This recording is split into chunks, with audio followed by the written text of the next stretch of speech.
We open the Harwich Board of Selectmen's meeting at 6 o'clock for Monday, 20,000 and year September 14th. This conference is no longer being recorded.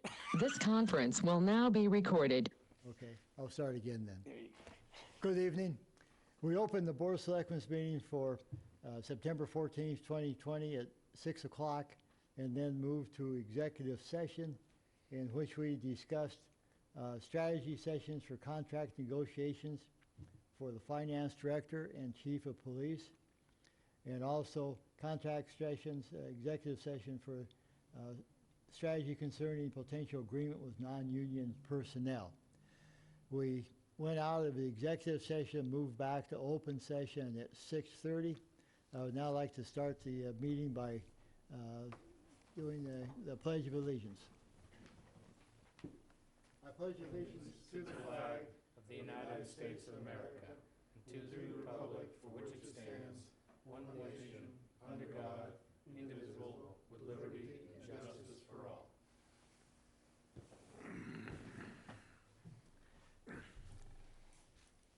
Joe, we'll start with the COVID-19 update.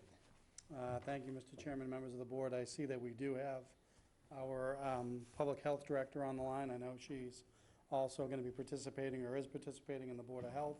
So Megan, if you can hear me, in the interest of your time, I'll have it start with you. And then I do have an update for COVID-19 as it relates to the board as a licensing authority. Megan, can you hear us? I can, thanks, Joe. So the update for COVID-19 in your packet has changed a little bit. The 5 cases that we were following last week have all recovered and are free from their isolation.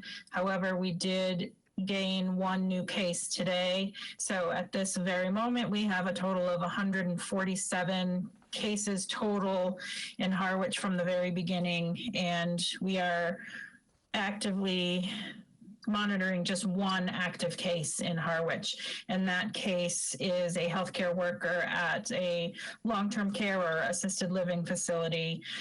So at least we know where the cause of the infection came from.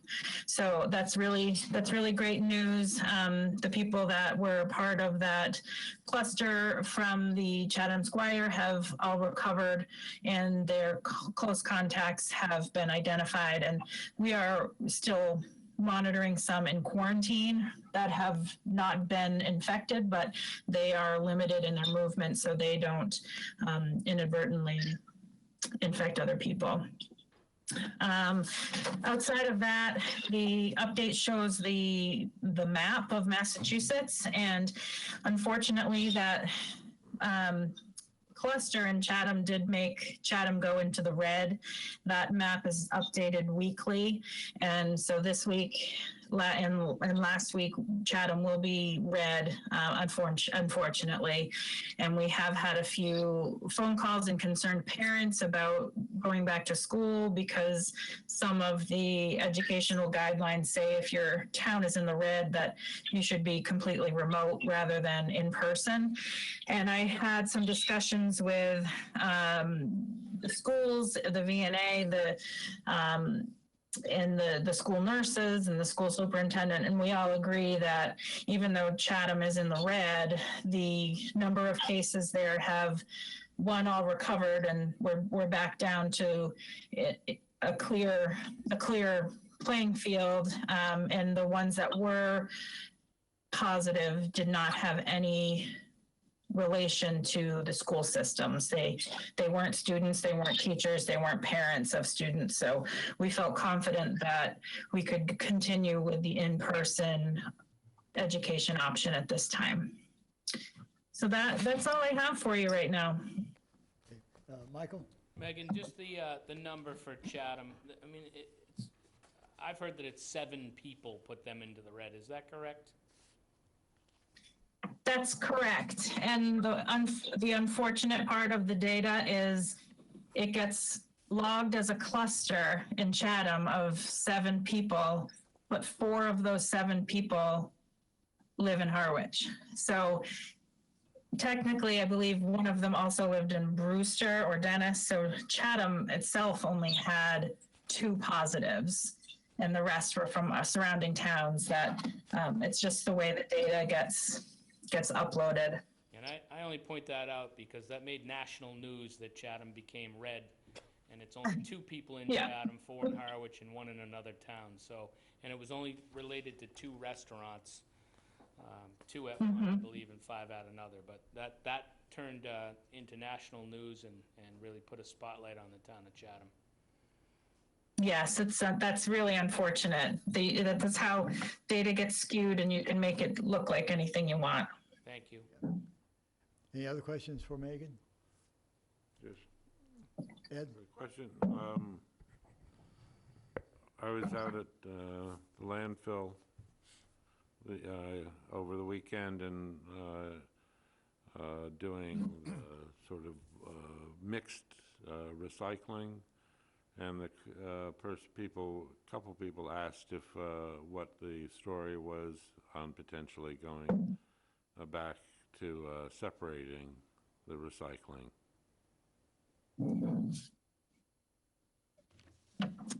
Well, I know that Link Hooper had looked into both options, and the single stream recycling was a little bit more expensive with the same outcome.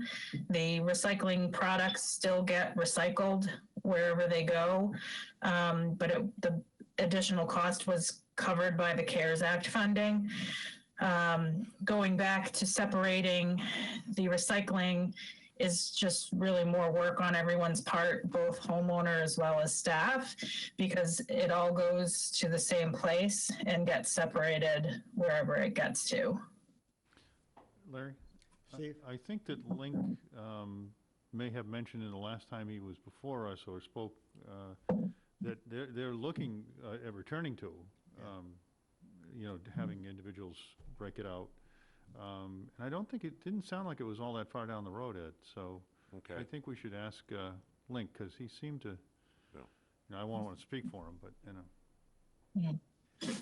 Yeah, maybe Joe, you can follow up and just get. Yep. Because I know his intent has always been to move back, but we don't know Yes. the timing of it. It appeared to me the people that asked me felt that, when they were separating it, it felt like they were recycling, whereas if they were dumping Yeah. it all, it felt like they were just throwing out the trash. yeah. On the other hand, it was easier. Thank you, Megan. Next is Cindy. Are you on the line? Actually, Larry, there's 2 more updates if I could under Okay. COVID-19. We do have our library director, Ginny Hewitt, on. You'll see Okay. in the packet there's information, Right. so Ginny's going to walk you through their expansion of services as we continue through phase 3 of Governor Baker's regulations. I appreciate that, because you have quite a long list of activities, Jenny. Ginny, can you update us? Yes, thank you. Thank you for the chance to talk to you about what's happening at the library. It's been a very busy summer, just not a normal summer. We've been offering curbside pickup since June 1st, and it's going really well. It was pretty challenging to redesign our whole operations. Basically, we had to recreate a mini Amazon fulfillment center. And I'm very proud of our staff members. They worked together and they really rose to the challenge. So we started small. We were offering appointments several days a week with limits on how many appointments we could have at one time and on how many items people could take out. But as we gained experience, we streamlined procedures, and that allowed us to start adding appointments and then adding more days of service and eliminating the different restrictions. So by early July, we were offering curbside pickup the full hours of our normal schedule, which is mid-morning from 10 a.m. until early evening, 7 p.m. on weekdays. And we could usually schedule same-day appointments. Now that the town has a full custodial pool in place, and they'll be able to start providing Saturday disinfection services, so we'll be allowed to have staff members working in the building again on Saturday. So as of Saturday, October 3rd, we will start providing Saturday curbside pickup appointments as well. So while curbside's been really successful and meets the needs of many people are very happy with it, but we know that many others are just very anxious to get inside and start picking out books and movies and other items for themselves. So one thing that I think people are not aware of, because you can't see this from the outside, is that back in the spring, we had to spread our staff out into the public areas of the building. So the circulation operations are now taking place across the first floor, which is where patrons would usually be browsing and picking out materials and moving from one area to another. So the two things can't happen in the same place at the same time. The facility staff at DPW is currently utilizing CARES Act funds to retrofit the building so that we can start providing inside access again. Several alcoves are being enclosed to create new office space. So some staff will change locations, and that will allow others who are working in public areas to move back into the circulation area. They're also going to install plexiglass shields on all the public service desks. So this retrofitting project should be complete in the next few weeks, and that will allow us to move forward with the next phase of our resumption of services, and that's inside access. So I'm here to announce to you and to the community that beginning September 29th, we'll be allowing some patron inside access to the library with some restrictions, of course. We're calling it grab and go, since patrons will be expected to browse and pick out some items and then leave. Curbside pickup will still continue for those who prefer that. The initial hours for the grab and go will be Tuesdays, 10 a.m. to 2 p.m., and Thursdays, 3 p.m. to 7 p.m. We know those are very limited times, but we're planning to do this the same way we did curbside. We're going to start small, and we're going to make sure it's successful. So within a few weeks, we expect to expand those hours on Tuesdays and Thursdays, and then add Saturday grab and go hours in the near future. Our ability to do that will be dependent on patrons cooperating with the limitations that are in place. And we realize that our plan may need to be adjusted in response to conditions in the community, but our plan for the coming fall and winter months is to offer grab and go service, inside access on Tuesdays, Thursdays, and Saturdays, and curbside pickup will continue on Mondays, Wednesdays, and Fridays. This should strike a nice balance for those who want to come in and pick out their own items, and those who really want to be more cautious during a pandemic. So we're hopeful that this is a nice long-term that will take us through the fall and the winter without having to, keep changing things. So what are the restrictions? Patrons will be required to wear a face mask, a mask or other face covering when inside the library. Those who are not able to wear a mask can continue to be served using curbside pickup, and the Friends of Brooks Free Library offer a homebound delivery service called Books on Wheels. Occupancy will be limited to 30 patrons at one time, and patrons will be asked to limit their visit to 30 minutes. Access will be limited to the first floor, excluding the children's room. So that means patrons will have access to the fiction, large print, feature films, children's and young adult collection, and we'll also provide a good selection of picture books from the children's room and bring down audiobooks and nonfiction from the second floor. And of course, staff members will be happy to retrieve materials from the closed areas that patrons want. Magazines and newspapers will not be available. It's just, there's really no way, one person could use it and then you'd have to quarantine it for a week. So it's not really practical to offer magazines and newspapers. We won't have any seating available because, again, people are supposed to get their items and leave. We'll have one computer available on the first floor by appointment. We have Chromebooks that patrons are able to check out and take home, so that will help people that still need more internet access than that. We're going to continue to quarantine items before they're checked in, and therefore all fines will be automatically waived.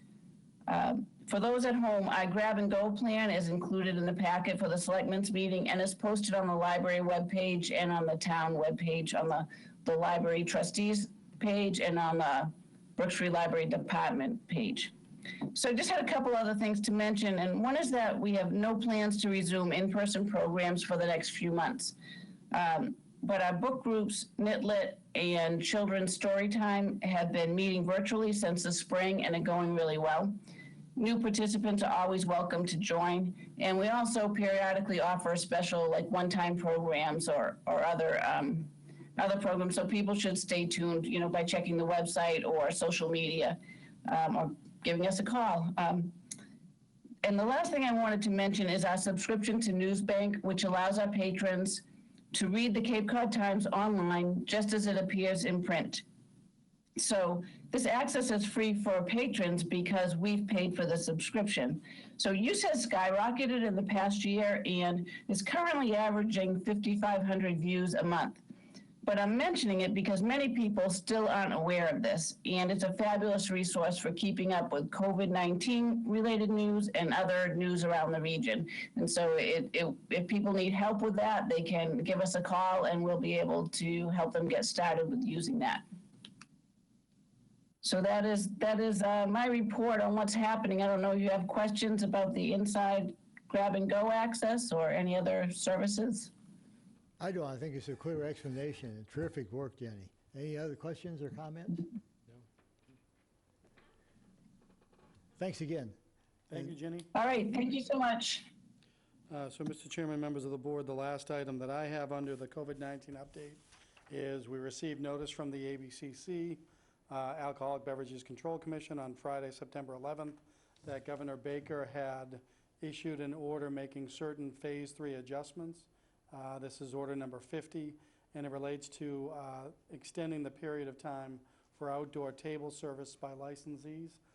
Excuse me, you may recall that when we went through this effort, outdoor seating is allowed through November 1st. Governor Baker has now extended that to a period that would be 60 days after the end of state of emergency. So this will be a future agenda topic for you all to review and make a determination on well before November 1st. You can either make a blanket statement across the board, or you can do it based on each individual establishment. But I did want to put it out there that this will be coming up probably on September 28th or the first meeting in October. Okay. Michael? Joe, could you find out, CDC apparently has a guideline on how many sides of the tent can be closed. Can we get that information so we can put that out there? As they start to add heaters to these things, people aren't going to want to eat outside in the cold. Can we just get some clarification for our restaurants? And you mentioned the CDC guideline? That's what I was told. Yep. It would either be Governor Baker's office or CDC. I think it's CDC. Yep. Certainly follow up on that one. Other questions, comments? Thank you, Joe. Mr. Chairman, I would now turn it over to our Chamber of Commerce guru for her update on the business community. Good evening, all. Can everyone hear me okay? We can. Yep. Okay, great. Just a few things. As we're looking forward to moving ahead and keeping the momentum going, we've come up with a few new campaigns to help the businesses. The first one will deal with the restaurants, and it is an extended version of what traditionally we do as Restaurant Week. It's now going to run October 1st through the 25th, and it's called Small Town with Big Tastes. There's some information on our website, the Harwich Chamber, on that one. It will include radio as well as newspaper, live videos, and social media as well for all participating restaurants. Next, believe it or not, I am going to talk briefly about the holidays, but we are working on the campaign for the holidays, especially with not being able to do the traditional strolls that we have. We are coming up with what will start November 28th, which is Small Business Saturday, and run through the end of December. And that is called There's No Place Like Harwich for the Holidays. Each village, which we have 7 of, in case everyone doesn't know that, will be a part of this.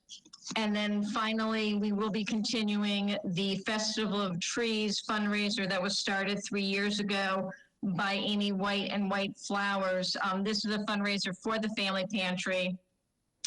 Now, more than ever before, it's extremely important to continue this.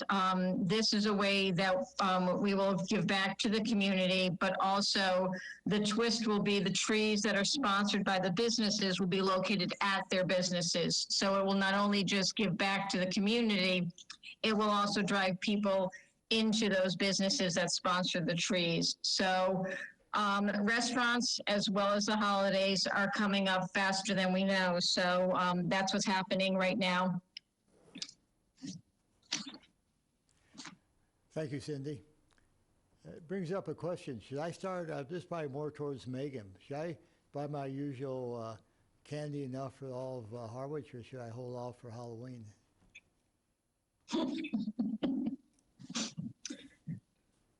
We can hold off, Larry. Okay. We've all gained way too much weight over the last 6 months. Okay. Thank you, Cindy. Any other questions for Cindy? You're welcome.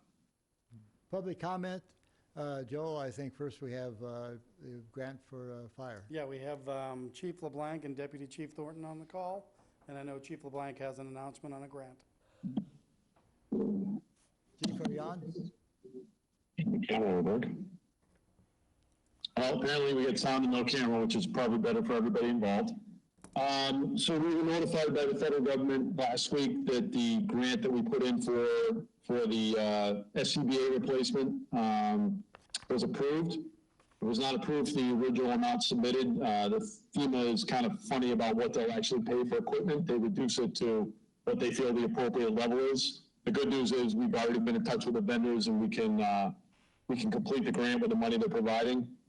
So this grant is from the federal side is $296,000.36.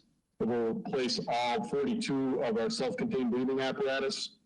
It replaces the compressors in both stations that we use to fill them, and also replaces the WIT packs, which are emergency packs that we use if somebody gets lost and runs out of air. We use it to go in and get them out. So huge opportunity, our third year in a row for getting a grant, which I didn't really expect that we would get this one. So even with the shortfall, or not shortfall, but the reduced funding, we're way ahead of the game. And the good news from my mind is that it takes it off the capital plan next year, which we had it on for 2 years to try and do the same thing if we couldn't get the grant funding. So it was definitely welcome news, and we're looking forward to getting going with it. We've already talked to Griff and about procurement, and we met this morning with Joe and Carol to lay the groundwork to get everything going. That's fantastic news, Dave, and not only for the money, but we fill a critical need, and both aspects. So good job. Great job. Everyone here shares Absolutely. shares that. Fantastic, And Dave. thank you. And just want to add also that last year was the first year we had done the CPE program for the Medicaid supplemental funding for the ambulance. We did it again this year, and we received $160,000 from Medicaid from the state. So that goes right into our ambulance receipts. So that was another piece of welcome news in this year of COVID and reduced funding. So we're trying to help out wherever we can, and we've been lucky this year so far.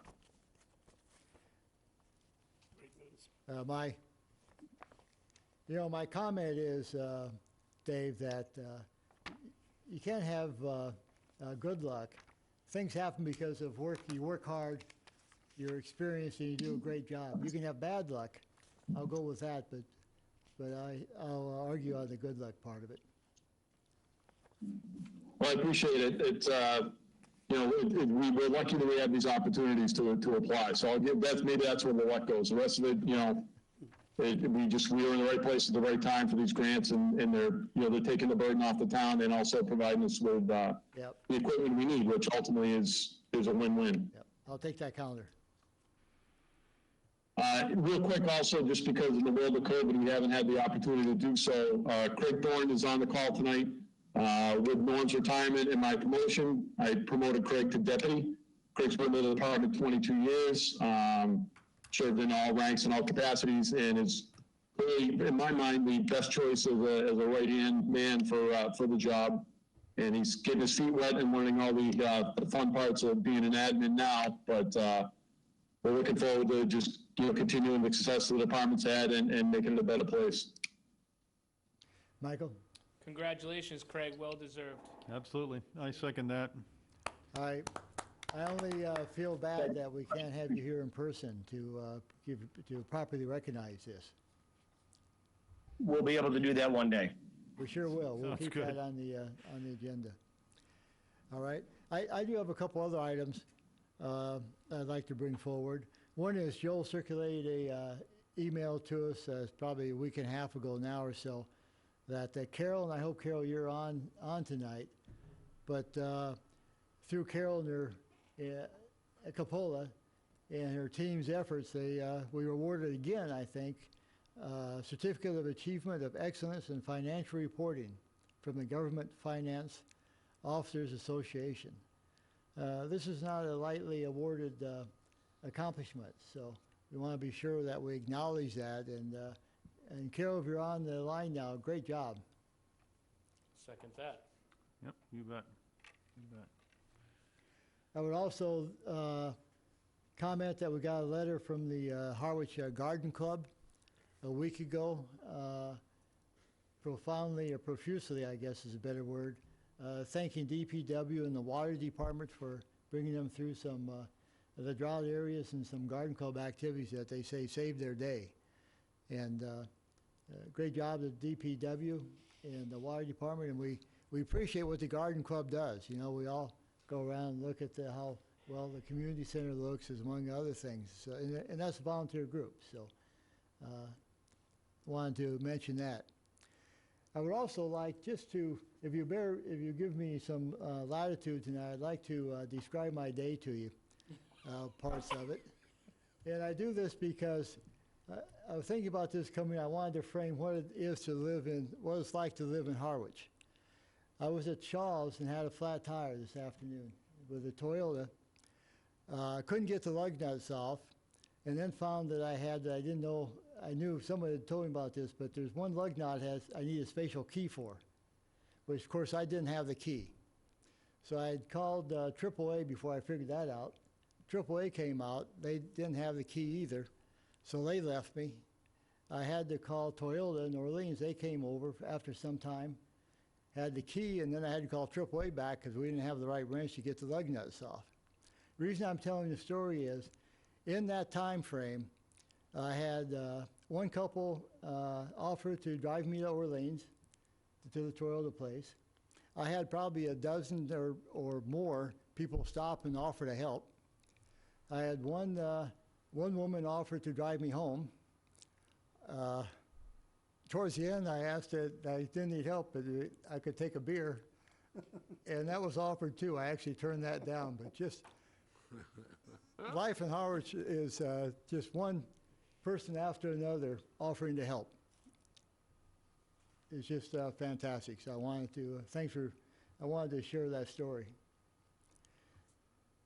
Next on the agenda then, Michael. Yeah, just in the spirit of recognition, Labor Day, driving home from work, there was a couple on Route 39 in orange and green vests, and they had trash bags and pickers, and they were picking up trash. I'm not sure who I'm supposed to recognize, but if anyone in town knows who those two were, I'd like to thank them for cleaning up. I've seen them multiple times in East Harwich cleaning up the side of the road. This happened to be at Thompson's Field, but the two of them walked quite a stretch, and they were picking up trash that others discarded out their windows. So thank whoever that is. And Fantastic. If anyone comes forward, I think we should publicly thank them personally. Yep. Yep. It's good to share some of these stories occasionally, I think, because we do live in a remarkable place. Yeah. Moving then to public hearings. So- And Joe, I'll turn this over to you. Mr. Chairman, I just noticed that a caller joined, hoping that representatives from the state program known as PACE are on the call. I'm not sure if Wendy Lee O'Malley is on the call or one of her colleagues. I can see that caller 6 just unmuted. Wendy, is that you? No, this is Jenny Gerard. I am General Counsel of DSD, and we're not until new business, so I just joined. Sorry, I'm not the person that you wanted. That's okay. Are you able to speak to the program for the board's edification? No, I'm here.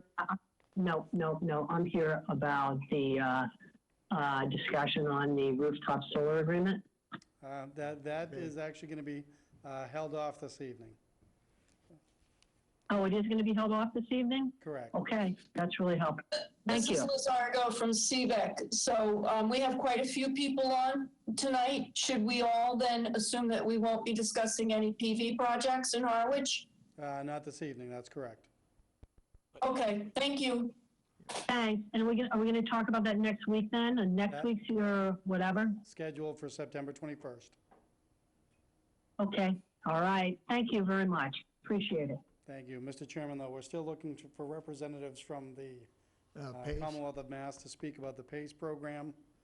I'm not sure if they had difficulty getting in, if the board's willing to hold off on We'll move this. on, and if they join us, we'll come back to that Thank you. then. Moving to the consent agenda. I move that we approve the consent agenda as follows. A, vote to approve the Caleb Chase Fund request in the amount of $1,000. Vote to accept a gift. B, vote to accept a gift in the amount of $10,750 from the Aura Gaylord Aruth Trust to the Community Center. C, vote to approve the interim, I want to put, can I change that? Town Administrator's recommendation to grant permission requests of N-Star and Eversource for the purpose of installing approximately 66 feet plus or minus of conduit under a town road to provide electrical service to a customer at 39 Neal Road.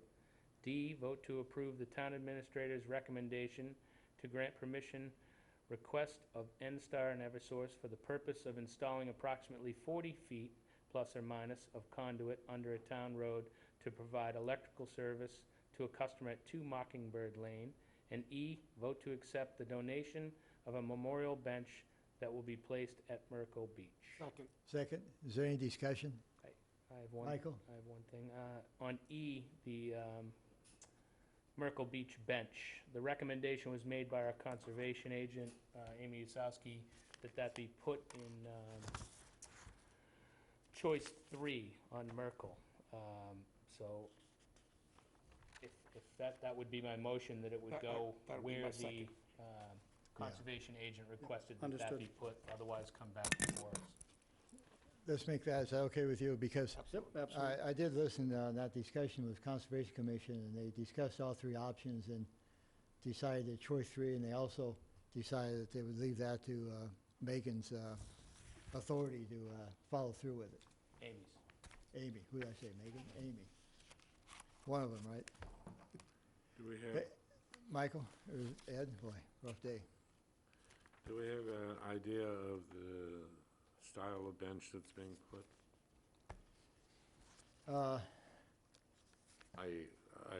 My question is it a bench that has arms? Yes. Good, okay.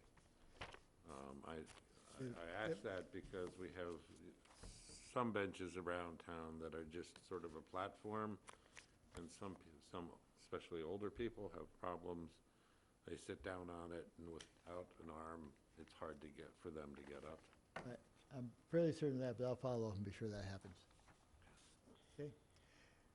Now, take a vote. Steve? Aye. Michael? Aye. Why are you doing this on a poll? Pardon? You don't need to poll, do you? Yeah, you do. Consent agenda. We need to vote on the consent agenda. Right? Yes. Yes. Have You a do have motion to and a vote. second? Yep. So I can take a vote, right? Yep. Correct. Yeah. Steve? Aye. Michael? Aye. I'm an aye. Ed? All right, Ed? Aye. Okay. The thank other you. end. Just for Michael? clarification, I understand Don's question. I think it was Joe brought it forward a couple weeks ago that we have to poll vote on everything because of remote participation. All right, Yeah. I was out then, thank you. Yeah. Yeah.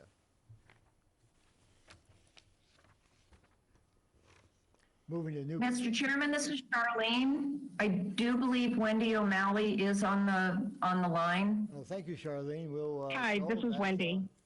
Thanks, Charlene. Joe, I'll turn it to you, the introduction, and then we'll move forward. Wendy, hi, it's Joe Powers, and in a moment, we're going to have the presentation shared on the screen. The board has the materials in the packet. If you just wanted to give your presentation to the board, they're ready. Great. I apologize for my technical difficulties not being able to attend by video and then not being able to unmute myself when you called me to attention. So thank you. My name is Wendy Lee O'Malley. I'm from Mass Development. I'm the Vice President and PACE Program Manager. And I'm here to present our new PACE Massachusetts program that we recently rolled out. It's a statewide program available for commercial and industrial property owners that allows them to install energy improvements at their facility to improve their buildings, and funding it through the repayment of a betterment assessment that would be levied on their property and secured by a lien. This is a third-party financing program that allows property owners to access money from either a bank or a private capital provider. This is not a direct loan from Mass Development. We're not asking for the municipality or any public entity to loan this money. This would be accessed all from third parties. There is a municipal opt-in component that's required under this program, where each municipality has to authorize that municipality can opt into PACE and allow the property owners to apply for financing to Mass Development for these projects. Because it is a betterment assessment, by law, it must be billed and collected in the same manner as property taxes as an additional line item. So what we're asking is for the municipality to allow this so that it can be passed through to Mass Development, who in turn would pass the funds to the third party funding the projects. This is for energy efficiency and renewable energy projects. It's very broad definition, but the requirement under the program is that the energy improvements be paid for from the savings that are identified under the project. Mass Development and the Department of Energy Resources, we review the program and the project under the technical and financial guidelines that we have already developed and that are required by statute. So we review and approve all the projects. We don't expect the municipality to do any of that. Mass Development would be solely in charge of that. What we are asking is for the municipality, if we identify a project, to assist us with the billing and collection of the assessment that would be applicable to this. This is a statewide program that has been rolled out in 23 other states already. Massachusetts has not rolled out the program. Like Connecticut and Rhode Island and New York, they have been in active programs for a few years now. Massachusetts is just coming now with their program out this month. I'm happy to take any questions about the program. I know you have the presentation in front of you and there's quite a few details. So rather than me going through it, unless there's something specific you want me to speak to, I'm happy to take questions at this point. Questions for Wendy? Michael? Go ahead. You mentioned that the cost of the projects will be paid for out of the savings in energy that the project causes, and I'm assuming this is over time. Is there a target on what the payback length, period length would be? So one of the benefits of the program is it does allow financing repayment of up to 20 years, or the longest useful life of the energy measures that are included in the project. So for instance, a solar project with a roof replacement, that would qualify for a 20-year repayment, which is quite a benefit for a property owner to be able to amortize that over a much longer term than they traditionally would be able to consider. Okay, thank you. Michael?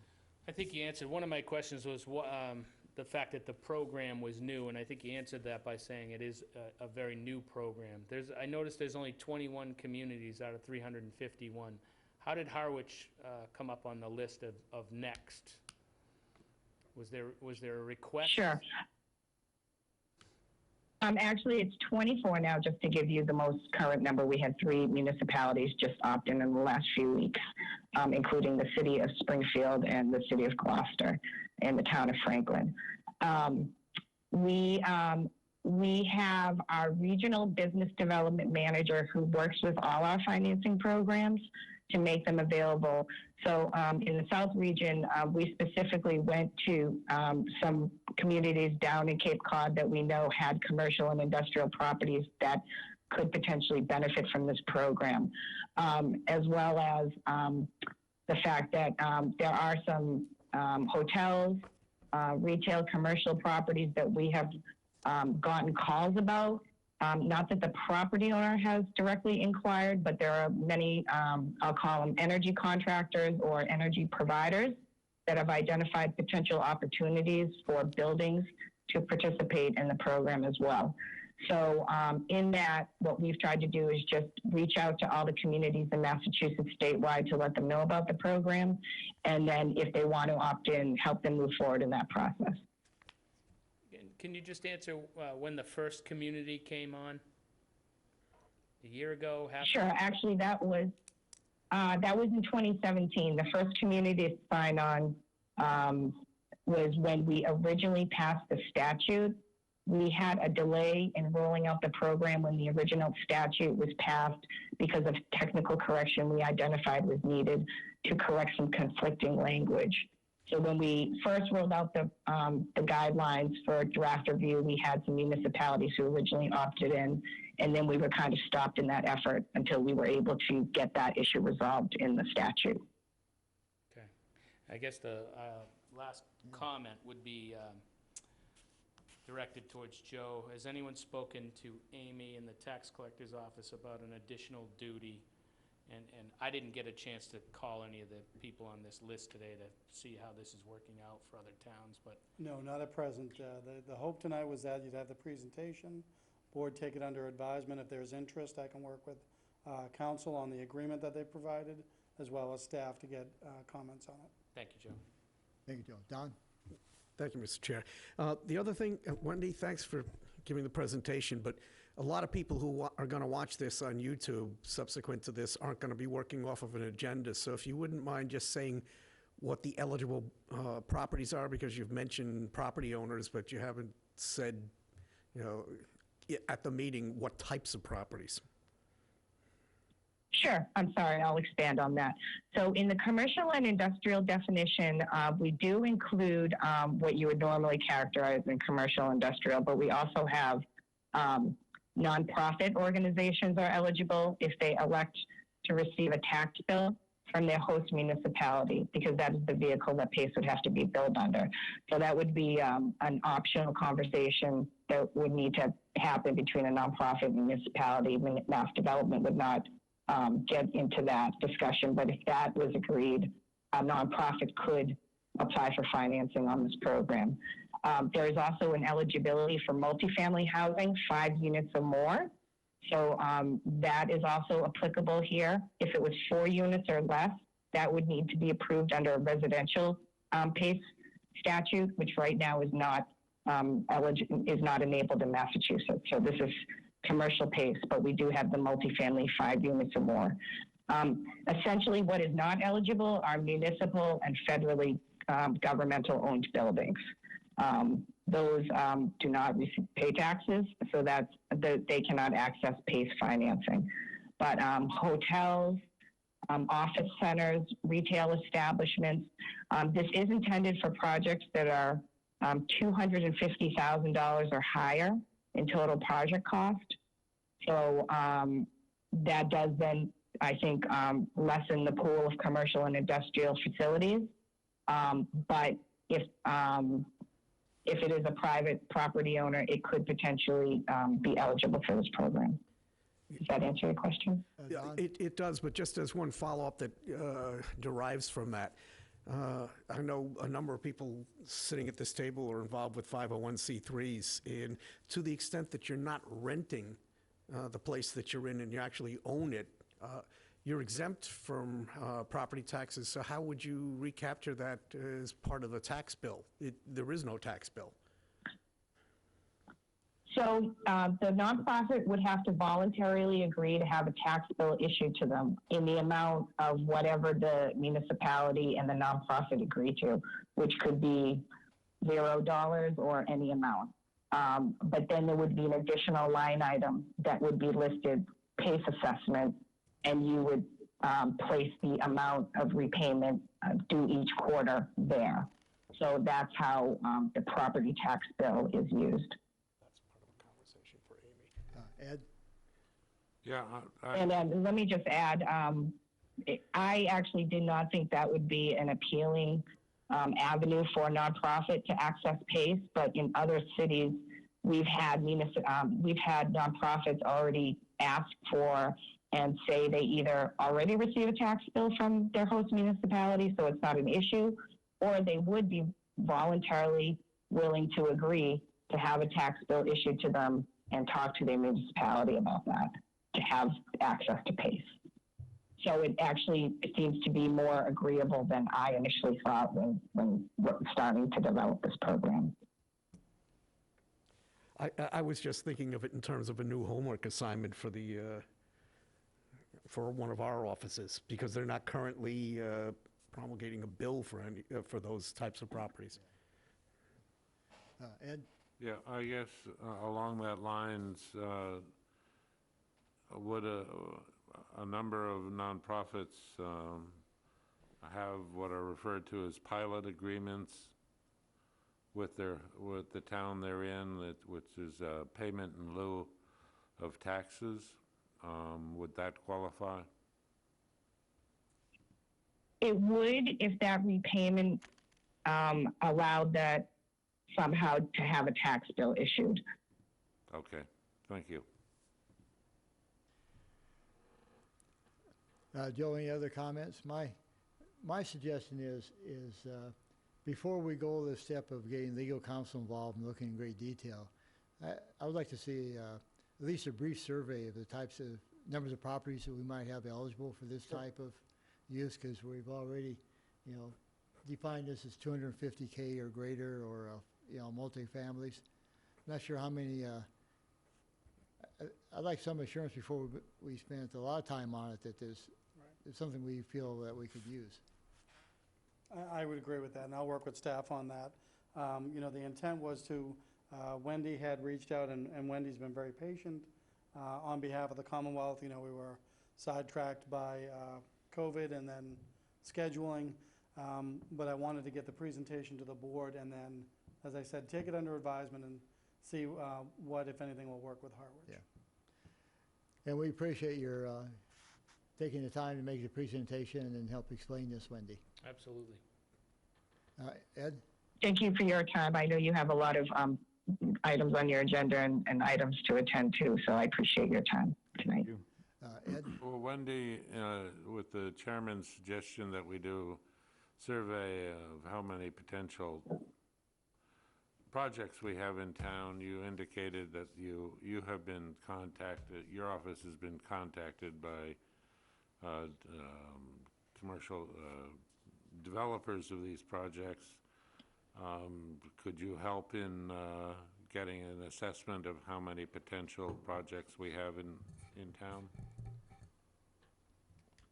What I can do is reach out to our regional manager who knows the town much better than I do. Okay. To see if he can put together a list. I think what's probably most applicable here and why they reached out to you is because, especially during the COVID and what has happened during the pandemic, there are many property owners who may have funded energy improvements previously using other funds, and now they're trying to access cash for their operations due to the crisis that's happening. We do have a retroactive consideration that improvements that were installed after August of 2016 when the original statute was passed and before the program was rolled out, which was just 44 days ago, you can apply for retroactive consideration of those improvements, essentially refinancing those so that you can utilize those funds for other, I think, priorities now that they have, rather than, what they had a couple of years ago when maybe businesses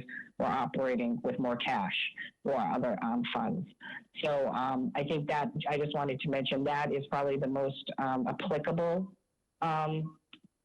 way that PACE may benefit some of the businesses if they have, for instance, put in a solar installation, replaced roof within the last 3 years, and they're looking to try to free up or access additional funds that they may have used to fund that improvement or others.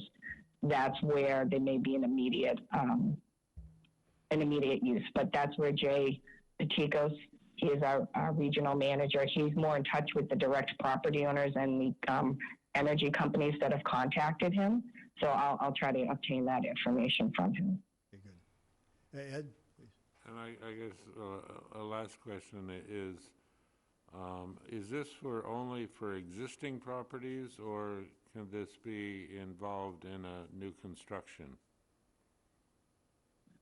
At this time, the statute only allows for existing buildings, which does include expansion of that existing building. The statute would need to be amended to allow for new construction, which we defined as ground-up new construction, where there was not a building existing on that parcel. Okay. But we do believe that will be coming, hopefully soon, and that will then, the program will be expanded. Okay. Yeah. That opens up an interesting definitional issue of, we have issues around preserving historic structures, and in some cases, the preserving of historic structures happens with slowly the entire site disappearing and a new structure appearing. I know there are some projects where the existing structures are going to be taken down and new facilities put up.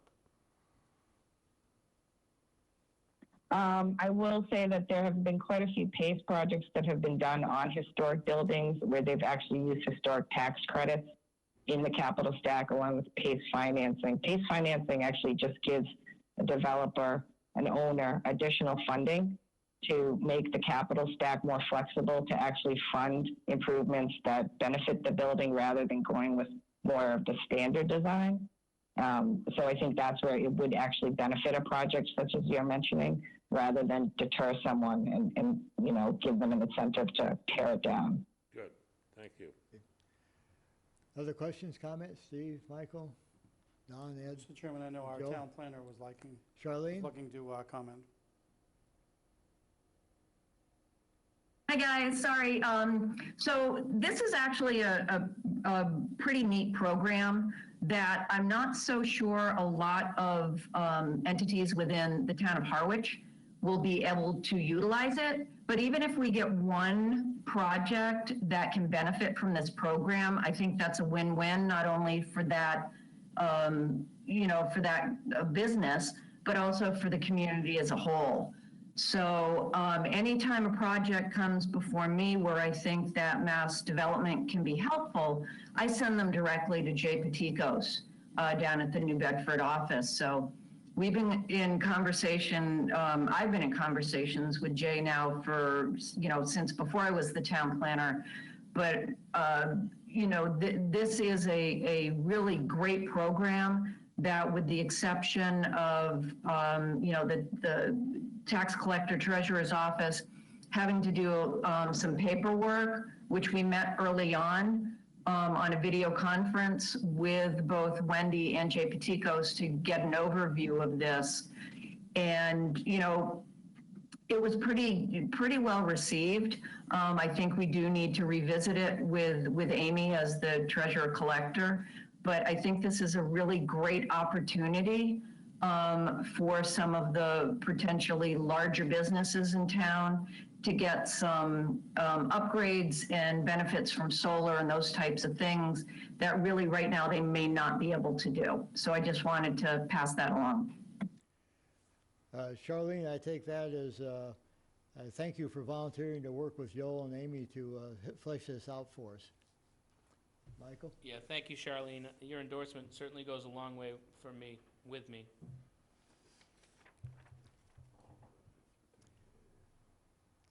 I guess that's it then, Joel, but I think you can work with Charlene and Amy and try to flesh this out in the survey. We'll Take the next see where steps, we go. Wendy, thanks for taking the time for the presentation. We appreciate it. You're welcome. Thank you, everyone, for your time. Thank you.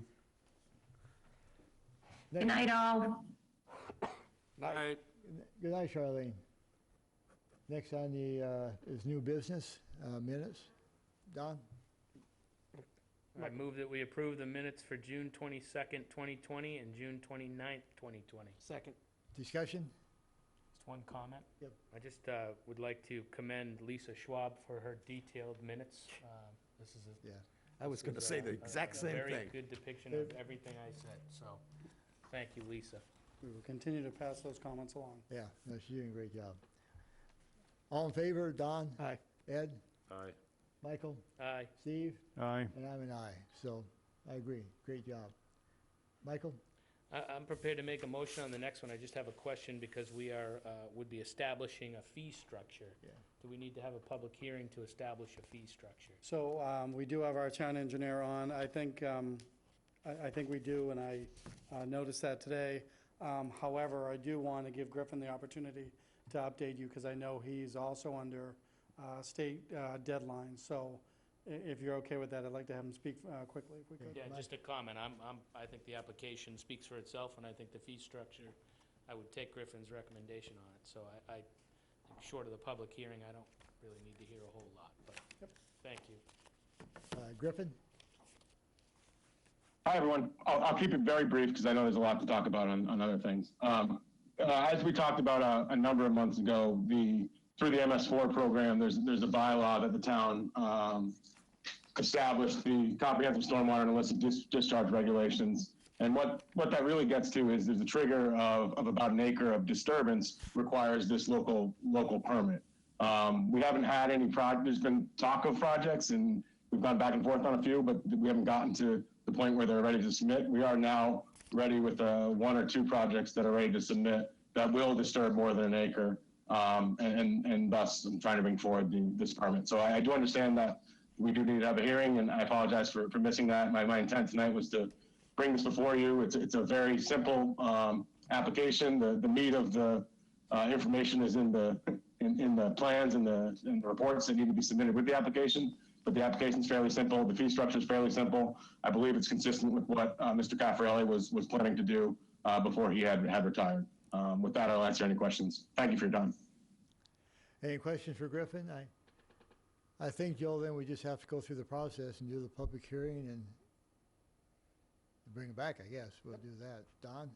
I'll echo what Michael said. The form itself is really simple and clear. So it's really just about the fees that the hearing has to be held. Do the hearing to follow that process and bring it back. Right. Griffin, what is the deadline that you're under?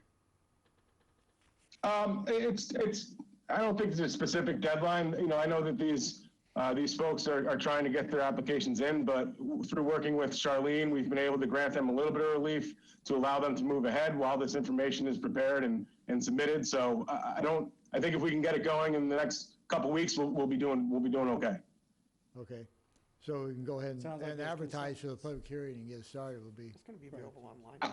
I think it lines up fine with the public hearing. Okay. Thank you, thank you, everyone. Thank you.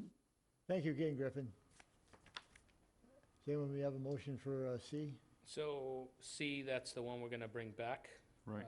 Because we're going to have a public hearing. Yep, D rather. D, sorry. I would prepare to make a motion on that as well. The only thing I would ask is the same question, because it is a liquor license application. Do we have to have a public hearing? I know it's a market, not a bar, but does it require a public hearing? So this evening, it's simply for the common victual license. Oh, I got you. Okay. There is no available license yet for alcohol. We don't need to have a public hearing on that? No. Okay. So I move that we approve the common viculars license for Cape Roots Market and Cafe, 557 Route 28, Harwich Port. Is there a second? Second. All in favor, Steve? Aye. Michael? Aye. Ed? Aye. Don? Aye. And I'm an aye, so. Next, Joe's discussion of the, this is one that, is this one you wanted to postpone? No, it's the next two that relate to CVEC.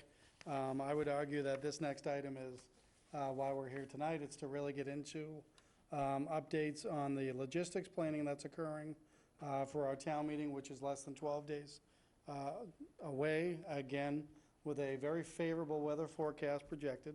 I know we have both our health director and our town engineer They were good enough to fill in my absence last week to keep the momentum rolling. And so today we did a walkthrough, but I wanted to share on the screen where we're at with the layout of the football stadium and what we're working on for both narrative for the general public, which is going to ramp up this week, and really just bring everybody up to speed. So hopefully this will work. I'm going to share the screen to show the updated schematics that we have, and I'll have Griffin speak to that if he could. And let me see if I've done the right one. Hopefully this is the, Griffin, I'm not sure if you can see the screen. No, that Yeah, I think that's the exit.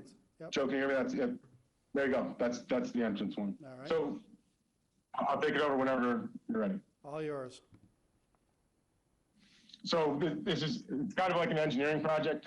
Megan and Joe and I have been working on this, and the design is evolving as we sort of add more details and figure out the logistics. So this sort of what you see here, the inner workings are very similar to what you've seen before with some minor revisions. I know Dana DaCosta had some suggestions, which were good ones for staggering the tables for the Finance Committee and the Board of Selectmen, Town Administrator, and Finance Director. So that's one change that's been made here. We also pulled the mask exempt area a little bit closer, but also, while keeping a 15-foot separation, a minimum 15-foot separation from the folks in front of them. We've attempted to show what the circulation, circulation is going to be important here. We're trying to minimize, people crossing paths as much as possible. So the sort of cyan arrows are intended to depict the circulation that we plan to have for this. One thing that's a little bit hard to see here is there's actually two fence structures, the fence around the entire field, and then there's also a fence around the track itself. So we're going to use those to sort of our advantage for registration, and basically the intent is to bring people in on the northern side, which is the left of the page, the bottom left of the page, just to the left of the snack shack as you see it there, the snack shack and the restrooms. You would come in that area. That area is large enough.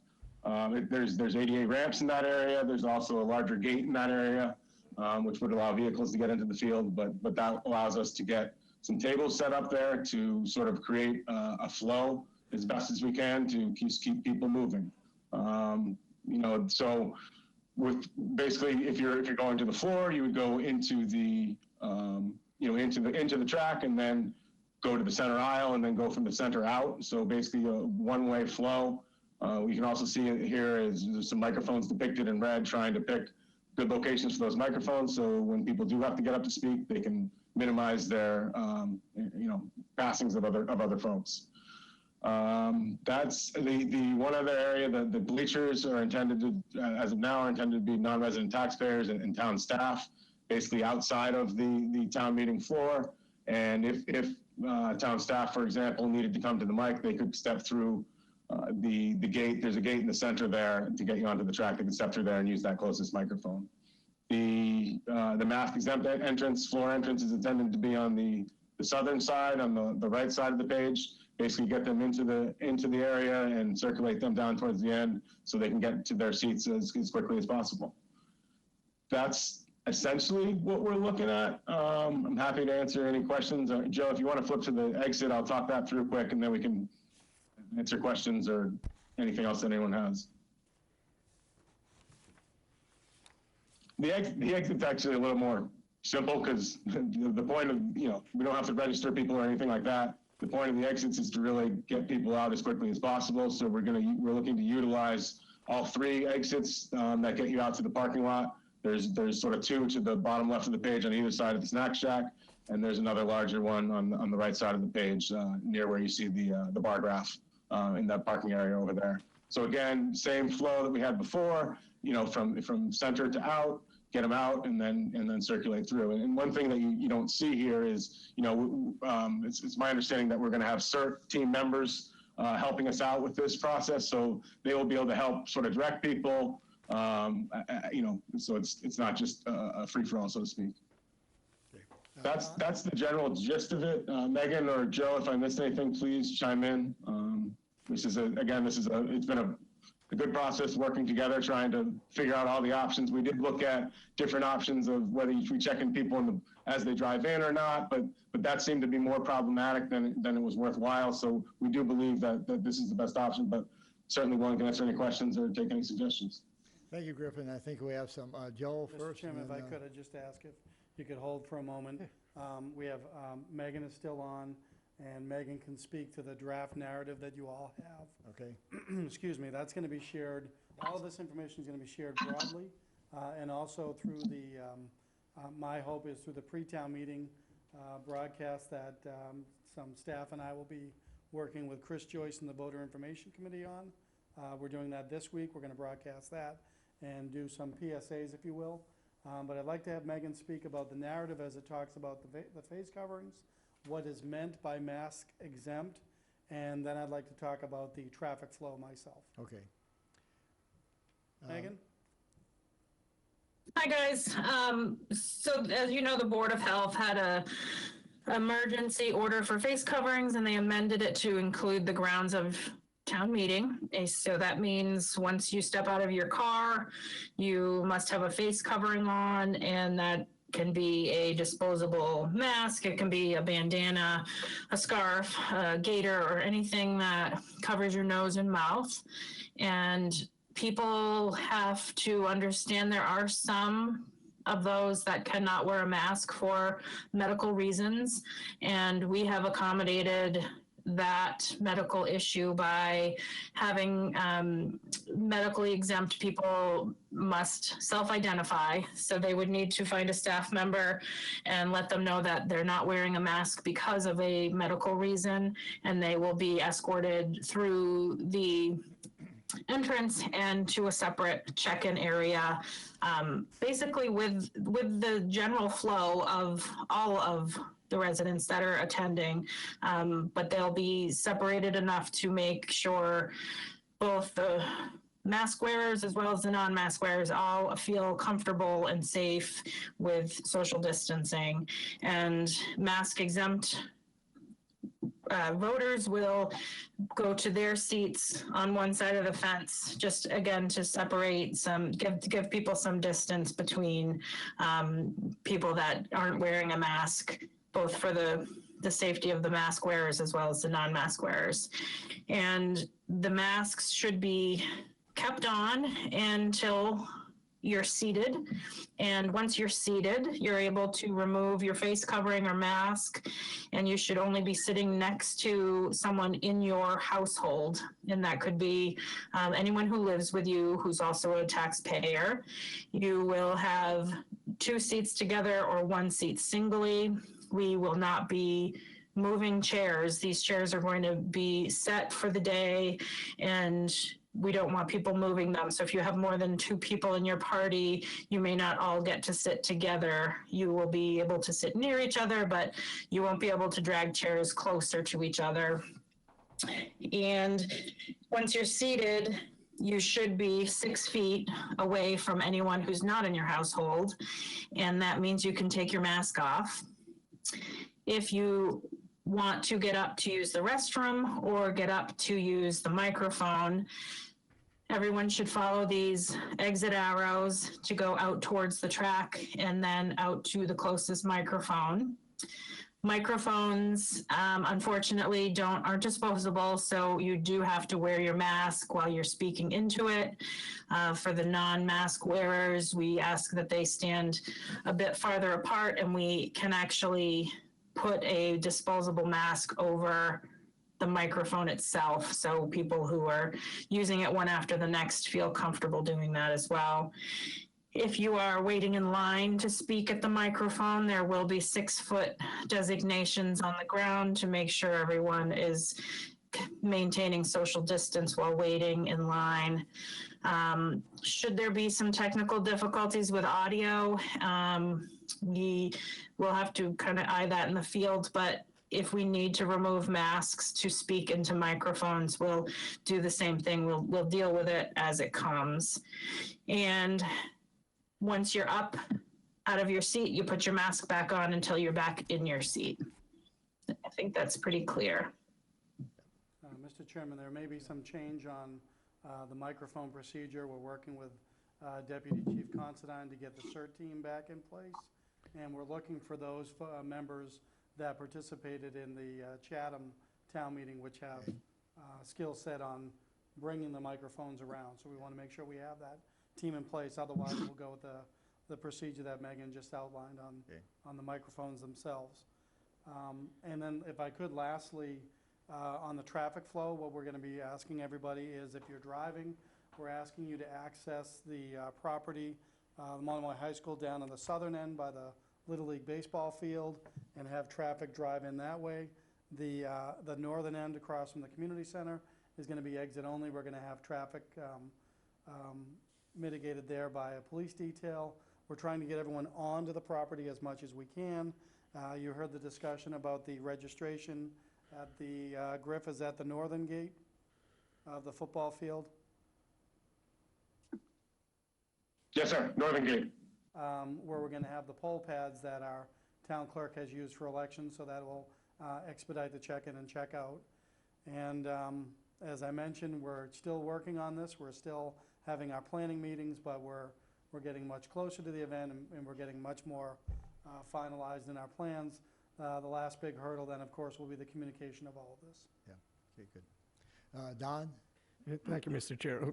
I'd be remiss if I didn't start out by saying this is the result of a terrific cooperation on staff, so everybody should be patted on the back. This is completely new territory. I might suggest, it was the narrative I was going to speak to. I might suggest that by the time you get to sentence number 4, you might want to at least put one sentence in there to allude to the fact that you don't go straight through the entrance and then to a seat, because there's actually, you got to sign in at the clerk's desk. So somewhere that has to be in here. We're going to have signage and more clarity on that. We're going to have a tent that's going to draw everyone's eye to where they want to go for check-in and all of that. And again, mention the CERT team. They've been fantastic. They've gotten us through 2 pop-up clinics, at least 2 elections, and now a town meeting. So great to have those folks as our partners. But I'm just thinking you could add a sentence in sentence 4, or paragraph 4. It alludes to the fact that that you have to actually sign in before you can go to a seat. Steve? 2 things. What's the distance between seats, Megan? I can speak to that. So the distance between seats it's so around, if you look in, Joe, if you could zoom in just a little bit potentially. So there's clusters of singles and double seats, and the 6-foot diameter around those seats, just not a point, actually around the seat itself. The seats are 2x2, which is a pretty good sized chair. The white dashed line around each of those is the 6-foot radius. So there's really 8 feet between you and any other foot, because in between every chair, I've got a 2-foot aisle too, just trying to give a little bit extra space so it's not right at that 6-foot mark. And if you leaned over, then you're not within 6 feet. So I tried to be cognizant of that. Okay, thanks. This is just a comment. I do think you're going to find a lot of people will not be happy that you take your mask off once you sit down. My guess is, I'm just guessing, that most people would say if you got it on, leave it on. So we can add that directive, is what I would call it. yeah, I'm not saying necessarily that we advocate it, although I would be surprised if people you didn't get a substantial number of people that said, I'm uncomfortable with the fact that I walk in with a mask on, I'm trying to maintain 6 feet while I'm walking, I sit down, I'm still 6 feet, but everyone takes their mask off. I just think an awful lot of people are going to say, I'm not happy with that. So, just my thought. We can absolutely change that directive. Okay. Ed? A couple things. One, on the diagram, the bleachers are identified as non-resident taxpayers and town staff. Clearly, if you're town staff and a voter, you don't have to sit in the bleachers. You sit in the voting section. Right. And the second thing is in discussing, Megan, in discussing people sitting together, you use the phrase, as long as they're also a taxpayer. You don't need to be a taxpayer in town to be a voter at town meeting. Not all voters at town meetings are taxpayers. You just need to be a registered voter in town to be able to attend town meeting. And then the third thing is, have we given any consideration to setting up an area for bicycle parking? So there is bicycle parking available throughout that area, both in front of the stadium and the White House field. Okay, is So that those gonna, are- is that gonna be identified? We can identify that. We Yeah, can good. Yep. Yeah, we're expecting, if you will, pedestrian traffic to come wherever they come. We're talking vehicular traffic the other way. Sure. I would include bicycles under pedestrian.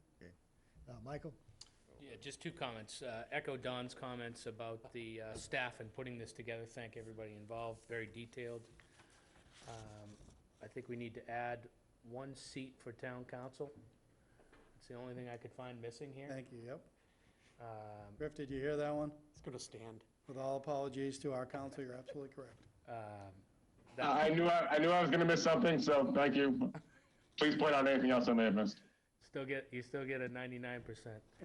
And then, has anyone reached out to the school about moving the buses? So we had that discussion today. I do have a call set up with the superintendent for that very discussion. I'm hoping that they would at least be willing to move them to the other side of the high school. I obviously will have the discussion with him about what they would consider the liability if they move them off property. But with those buses there, we have 280 spaces. With the buses gone, we have 372, so. And that was my point. I think even if they temporarily moved over to the community center, behind the community center, or even Potter's Field. A point on that, last year, when we had a Cranberry Festival, called the superintendent, and he had no problem of having them parked in Chatham. So Perfect. get them Yep. completely out of the area. That's on our to-do list, absolutely. Might I suggest that Ed make that call since he's since he was successful the first time. I like that. We'll do it, okay. Yeah. Thank you. Any other comments, questions? And just to reiterate, we do have a rain date on Sunday. Hopefully, Sure we're we do. holding Joel to his forecast, however. That's gonna- 66, mostly sunny, 5-mile winds out of the north-northwest. I move good weather. Second. I second it. Okay. But I would like to say, as you've all said, continue to thank staff, and especially the team that presented this evening. They've done great work. We continue to work on it, and we'll continue to push it out there and get us through that town meeting in less than 12 days. Just one comment on the microphones. I think I know you're working with Chad and get maybe a little better system. It would be nice to get some volunteers to station them at the back so we know, we're sure everyone can hear the speakers. Yep. Just as a check. And then Absolutely. They can wave their hand or something, we have to make an adjustment. No other questions? That was all we had on the logistics. Well, that's a lot. This moving is I think it'll be a great meeting, especially at 66 degrees. As we say, your lips to God's ears. The next two items on the agenda I'm asking to hold. Council is getting me final comments on that. I will tell you that item F related to the rooftop solar array, it was confirmed for me by council working with the finance council that the drop dead date is September 22nd. So the question was asked several weeks ago, if the board did this on September 21st, would there be an issue? And the answer was no. Okay. So we'll have it finalized by the 21st. And there's some more language to be done on the estoppel on that round one financing. My only request on that, Joe, is if you can, as soon as you can get that to us, so we can review Absolutely. before the meeting and have a chance to feedback any questions, so we're some assurance that we can pass it on the 21st then. Absolutely. Okay, Michael? And where could one? Joe, if I could speak to that quickly, I think we did receive the last piece of that this afternoon. So I think we should be able to transmit that tomorrow. Okay, great. Where could one get the actual benefit to the town on this deal? We keep talking about the legal agreement, but is there a copy somewhere of what the actual proposed savings are gonna be? To the So school? I haven't seen that, but again, I've got my call set up with Dr. Carpenter. I'll ask them about that because I know they were interested in the the utility savings. So I'll try to track that down for you. Be interested to see what the deal looks like. Yep. Good. If not, I guess we're down to town administrator's report. One more actually, and it's a CARES fairly Act. significant CARES one. Act, I'm sorry. Yeah, item H is our submittal. You'll see in the packet that our finance director has collated everything for fiscal year 20 submission. We have to do that by September 25th. So what you see in the packet is a little bit clunky, but it is confirmed that this is what is entered into the computer system. So if the board were to vote approval of the chair to submit this after the meeting, Mr. Chairman, I can have you submit it through my computer, and that will be sent off. And there's concurrent submittals to both FEMA and CARES Act. And this is critical because it makes us eligible to get the money. So we're this is the asking. reimbursement we're seeking for Right. CARES Act fiscal So- year 20. Don? Correct. Yeah, before there's a motion, I just have a technical question. Was there no one at all in the police or fire department that got sick and they had to call in overtime to replace? Because we're showing a 0 here. Not as it relates to COVID Okay. for fiscal year 20. I'll entertain a motion. Just before I make a motion, just two questions, and I'm assuming that they fall into FY '21. Bathroom cleanings, Joe? Correct. That fell under fiscal year 21. Okay. Laptops fiscal year 21. That was my second question, yep. thank you. So I move that we approve the CARES Act form for submittal as presented. Second. Any other discussion? Ed? And am I correct in the way I read this, that the requested reimbursement is $49,485? Let me find, I thought there was a recap page.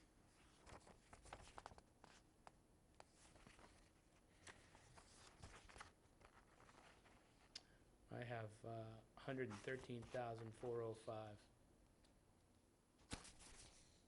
Yeah, the 47 sounds low to me, Ed. Well, at the last page, where there's numbers, it says total requested funding, Yeah. $49,485. yeah. So if you look at the second, I'm looking at the hard copy, I apologize. The second full page at the end, second to last from the end, the front of that. So total costs assumed to be eligible for FEMA reimbursement is the $110,166. Costs net of assumed FEMA reimbursement at 75%, $27,542. Total costs assumed not to be eligible for FEMA reimbursement, $21,943. And then estimated request totals, which is the auto sum of costs net of assumed FEMA reimbursement at 75, and total cost not to be eligible for FEMA. So if it's not eligible for FEMA, it'd still be eligible for CARES Act. So I believe, having said all that, So the 49 is what would come out of CARES out of CARES, and the remainder would come out of FEMA. to the tune of 75%, correct? Yeah. So the amount is $49,485. For this, For CARES. yeah, and For this, then so that's in my motion. Okay. quickly, if the total is 110, that would leave about, I don't know, probably about 50,000 that would come from FEMA. Yeah. Close. So approximately 100,000 in total then, Yeah, Correct. Again, Okay. fiscal year 20. for fiscal year 20. give or take $5,000. We have a motion, is there a second? Yeah, there was. I Oh, second. Steve, thank you, I missed that. Accept my change with the number in there? I second that. Thank you. Any other discussion? If not, all in favor, Ed? Aye. Don? Aye. Michael? Aye. Steve? Aye. And I'm an aye, so thank you, Joe, for that. And, Thank you, and like I And said, the Mr. team Chairman, put that together. we'll get it done. And then for me, for Town Administrator's Report, you can see that we have the Golf Department Monthly Report as well as the Harbor Master. But I did want to take this opportunity to speak specifically to the Golf Department and build off of comments that many of you made at your last meeting. I had an opportunity at Roman's invitation to go back over to the golf course the Friday before Labor Day. First, I was struck by the parking lot. If you didn't know there was a pandemic going on, you would think it was business as usual, which was a very welcoming sight for me. Of course, once you got on property, you saw all the masks, so you knew that it was, safe distancing and all that. But as you'll see in his report, and I know there have been some that have criticized, but having had a chance to not play it this season, but certainly see it, the course is in remarkable condition. So when I was there on Friday, there were groups on every hole. It was very active. It's exactly what you want to see at a golf course. I can tell you that I did go golfing personally off Cape, and the course that I went to is also a public and does not compare to Cranberry Valley. So I know that there's been criticism of our golf staff and conditions, and I think it's, quite honestly, it's off the mark. Having been there personally and having seen it for myself, they're doing a great job. But I would also say, don't take my word for it. You can see that the Mass Junior Amateur Championship occurred there. That's through the Mass Golf Association, which is a subsidiary of the USGA.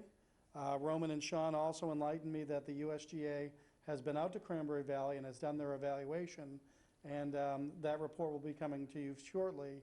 They got glowing reviews from the USGA as well. So Cranberry Valley is certainly open for business, has been a saving grace, I think, during the pandemic, and that goes to Roman, Sean, and everybody on staff there. Absolutely phenomenal. So I wanted to just take a moment to highlight that because I think there's some unfair criticism out there of the staff, and they've done a remarkable job there at the golf course. Your report's more detailed than mine. I just made some phone calls to people I know play golf on Cranberry, and they all say the same thing. They couldn't believe that there's anyone criticizing the golf course, so. And I have to remind people, it's a municipal golf course. It looks and it plays like a private, but it's a municipal golf course, and we should be proud of it. Okay. Michael? I would agree with both of you. I also took the time to call some people to ask their opinion. With that said, though, I do think that we owe it to the few who are writing and emailing us constantly and have the golf committee, as you suggested, meet, go over the criticisms and give us a report. Right. So that we can agree with the report or at least And answer the questions that have been asked. And they've told me they'll follow up. Thank you. That concludes my report, Mr. Chairman. Okay. Selectmen's reports, Don? Thank you, Mr. Chair. The chair and I spoke today, and there's going to be a more full discussion about this, but your representative to the Clean Water Management Board in the county, where that additional rooms tax that was allocated specifically for remediation projects. I'm also the vice chair of the Bylaws and the Regulations Committee, and we have spent the better part of a year on 7 meetings to try to parse out what would be a fair and equitable way of distributing. So I'll be forwarding the information for a packet so that we can all have an idea of what you want me to advocate, because it's going to go to the management board. It has not been approved yet. Yeah, I learned last week that it's coming, it's nearing completion, so as Don said, I suggested Don bring us a report before it does get finalized, so we have input into it. Okay, and thanks, Don. Ed? No. Michael? I have nothing. Steve? We'll just keep reminding everyone, I know I've been bothering my neighbors about the town meeting, so that people are aware of it coming up. Absolutely. And I know we hope that we far exceed the 150 quorum and we have a successful 470 seats discussion. We fill a lot of them. Absolutely. I entertain a motion to adjourn. Motion to adjourn. Second. All in favor. Thank you.